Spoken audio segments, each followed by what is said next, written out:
The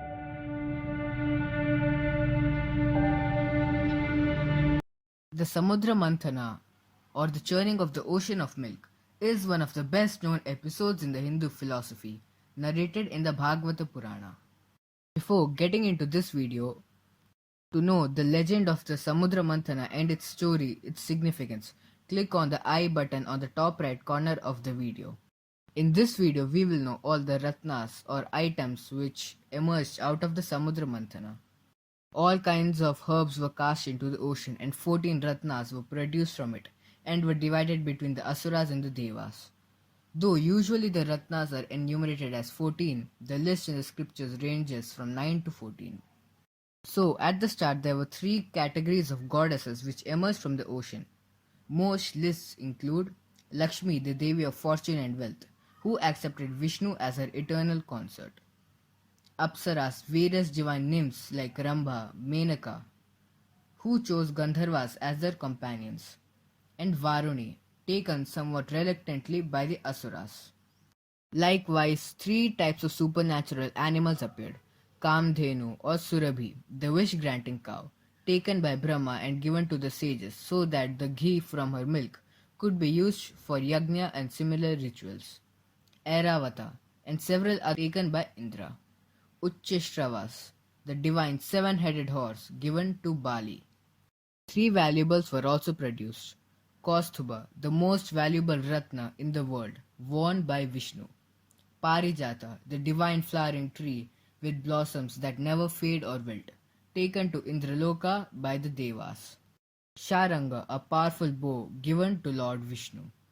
Additionally produced were Chandra, the moon which adorned Shiva's head; Dhanvantari, the Vaidya of the Devas, with Amrita, the nectar of immortality; Halahala, the poison swallowed by Shiva.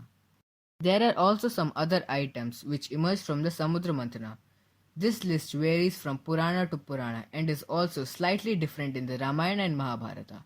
Lists are completed by adding the following Ratnas: Shankha, Vishnu's conch; Jyeshta, Alakshmi, the goddess of misfortune; the umbrella taken by Varuna; the earrings given to Aditi by her son Indra; Kalpavriksha, a divine wish-fulfilling tree; Nidra or sloth; Amrit, swallowed by the Devtas, and one Asura called Swarbhanu, also known as Rahu Ketu, who were beheaded and sent into outer space.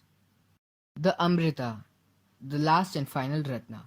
Finally, Dhanvantari, the heavenly physician, emerged with a pot containing the Amrita.